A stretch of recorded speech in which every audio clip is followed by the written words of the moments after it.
Baldwin, Shadow Minister.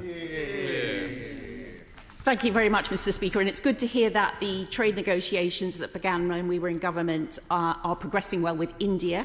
And there must surely now be an opportunity to reopen talks with Canada so that they can buy more wonderful cheese from the UK. But with the tariff clock ticking, I'm sure that the Secretary of State recognises that the US deal is surely the most urgent, with the many UK jobs at risk. And yet we heard recently from the Chancellor when she was in the States that her bigger priority is discussions with the EU, where we already have zero tariffs and zero quotas. So does the Secretary of State share the Chancellor's priorities, or does he think that the US is more urgent?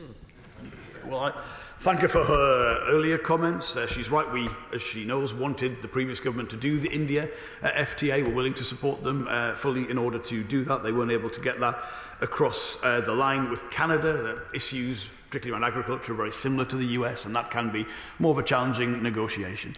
The entirety, however, of this government has been clear. This is not about seeking to pick between one market or another. Both are absolutely fundamental. The Chancellor's comments specifically relate to the fact that it's simply true that our UK-EU trade is a much greater quantum than UK-US trade. But equally, in all of these negotiations, we've got to not just focus on what can be done quickly, but what can be done right, what can be done in the national interest. There's no point doing an agreement that doesn't deliver on our objectives, no matter who that agreement was with. And we would welcome any support from the other side for the work we're trying to do. I do believe it's easier politically for this government to do some of the trade agreements that are available to the UK, but maybe we're not politically available to the Conservative Party. We'll continue to do that work, and we welcome all support across the House for it.